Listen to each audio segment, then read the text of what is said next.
Élise n'arrivait plus à se concentrer au travail. Ses yeux scrutaient chaque notification, chaque message de Julien, cherchant un indice. Elle décida finalement d'affronter la vérité en allant à son bureau. Léo Garnier, le collègue de Julien, l'attendait là. Son sourire était poli, mais froid, presque calculateur. « Bonjour Élise. Je suppose que tu cherches des réponses. » Élise recula d'un pas, surprise. « Qui êtes-vous pour me dire ça ?» Léo haussa les épaules. « Disons simplement que je connais certaines facettes de Julien, et qu'elles pourraient t'intéresser. Parfois, les secrets doivent sortir de l'ombre. » Il lui tendit une enveloppe contenant des photos, Julien avec la mystérieuse femme, mais aussi des échanges de messages codés. Élise sentit son cœur se serrer. Chaque sourire de Julien semblait désormais une trahison. « Tu ne sais pas tout ? Il a une double vie depuis des mois, murmura Léo. Élise sentit la colère et la douleur se mêler. Julien l'avait-elle vraiment trompée, ou y avait-il une raison derrière tout ça? À ce moment précis, son téléphone sonna. L'écran affichait le nom de Julien. Mais au lieu de répondre, Élise regarda la photo dans l'enveloppe, et reconnut quelque chose qui bouleversa tout, une trace de son propre passé, un secret que seul Julien connaissait. Élise resta figée devant les photos, son esprit tournant à toute vitesse. Comment Julien pouvait-il connaître ce secret de son passé que personne d'autre n'avait jamais découvert? Le téléphone sonna à nouveau. Cette fois, elle décida de répondre. « Élise, il faut que tu m'écoutes, dit Julien, la voix tremblante. « Comment pourrais-je encore te croire ?» cria-t-elle, la colère et la douleur se mêlant dans sa voix. « Ce que tu as vu, n'est pas ce que tu crois. La femme dans le marais, c'est ma sœur. Elle vit à l'étranger et je devais la protéger. Je te mentais pour te protéger, pas pour te tromper. » Élise sentit son souffle se couper. Elle voulait hurler de soulagement, mais les photos et les messages codés restaient là, menaçants.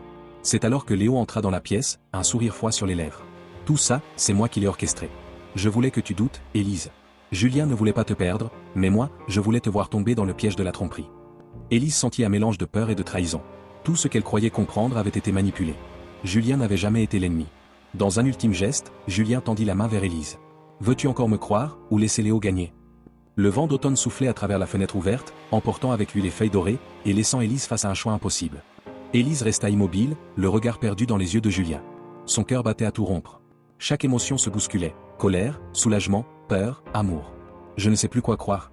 Tout ce que je pensais savoir est remis en question, murmura-t-elle, la voix tremblante. Julien s'approcha doucement. « Je ne te demande pas de me pardonner tout de suite. Mais crois-moi, je n'ai jamais voulu te blesser. Léo a tout manipulé. Tout. » Élise respira profondément. Elle regarda par la fenêtre, les feuilles tourbillonnant dans le vent d'automne. Ce vent semblait emporter les mensonges et laisser place à une vérité fragile mais lumineuse. Après un long silence, elle prit une décision. « Julien, je vais te donner une chance. Mais seulement si nous faisons face ensemble à tout ce qui a été manipulé.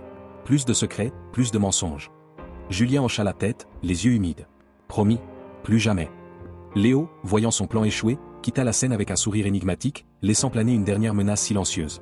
On ne peut jamais effacer totalement l'ombre d'un manipulateur.